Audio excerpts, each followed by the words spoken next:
ये अजीम प्रेम जी विप्रो कंपनी के मालिक हैं।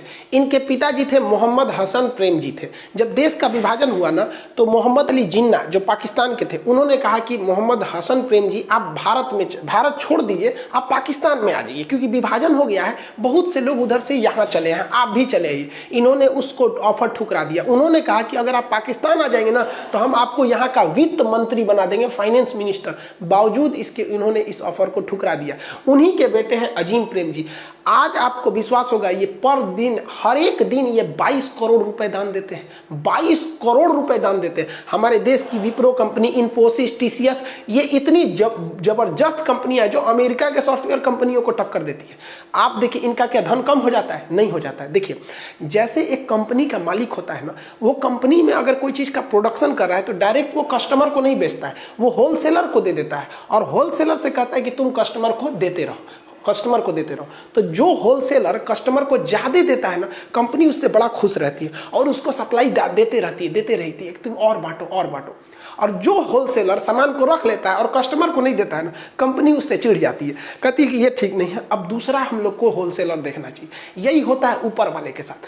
भगवान हर आदमी को पैसा नहीं दे सकता है, जनसंख्या इतनी ज्यादा हो गई है, इसलिए उसने क्या बना रखा है? होलसेलर बना रखा है। किसी किसी को होलसेलर बना रखा है, जिसको हम लोग अपनी भाषा में कहते हैं अमीर आदमी है। अमीर नहीं, वो होलसेलर है। उसको अपने समाज में गरीबों की थोड़ी बहुत हेल्प करनी चाहिए। और अगर आप हेल्प करेंगे ना तो भगवान बहुत खुश रहेगा, कहेगा ये होलसेलर अच्छा है, हमारा मेहनत का काम कर दिया। 100 आदमी को बांटते उससे अच्छा हम इसी को दे दिए, 100 आदमी का पेट यही पाल रहा है, इसको और पैसे दो, इसकी सप्लाई बंद मत करो। लेकिन अगर आप सोचेंगे नहीं, दीपावली हमारा त्योहार है, हमारा बच्चा मिठाई खाएगा, हमारा लड़का नया कपड़ा पहनेगा, फुलझड़ी हमारे लिए है, हमारा घर सजना चाहिए, गरीब किस लिए है, इसका त्योहार थोड़ी है, तो ऊपर वाला चिढ़ जाएगा, कहेगा ये होलसेलर ठीक नहीं है। दूसरा होलसेलर देखते हैं तो दूसरे को अमीर करने लगेगा। आप गरीब नहीं होंगे लेकिन आपके सामने एक गरीब अमीर होने लगेगा तो आप कहेंगे कि बड़ी अमीर हो रहा है। बड़ी अमीर नहीं हो रहा है, भगवान तुमसे होलसेलर वाला काम छीन लिए, अब तुम गरीब थोड़े हो गए, क्योंकि एक बार तो पैसा दे दिए लेकिन धीरे धीरे हो गए, उस आपके सामने कोई अमीर हो जाएगा। और अगर वो भी ऐसे पैसे देते रहेगा तो कभी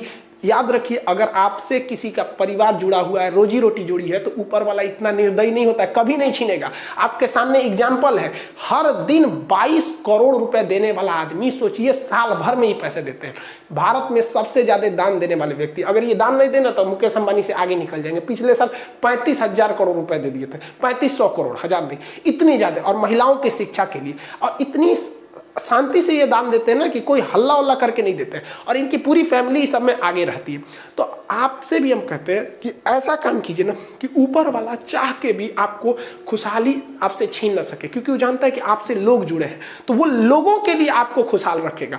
तो इस दिवाली हम लोग करते हैं कि अपने अगल बगल के लोगों को, कम से कम 10-15 बच्चों को भी तो कुछ फुलझड़िया खिला दे देंगे, कुछ मिठाई दे देंगे। इस बार उनको ले जाकर दुकान पर करेंगे, चल बेटा पसंद कर, तुम्हें कौन सी मिठाई लेनी है, वहां पे 2 ही दिला दो यार। हम नहीं कह रहे कि आप 1000 रुपए के दे, 2 ही पीस दिला दो। बच्चों के गरीब को बहुत जल्दी खुश कर सकते हैं, और अमीरों को तो करोड़ों दे दोगे तो उनको पेटे नहीं भरता है उनके।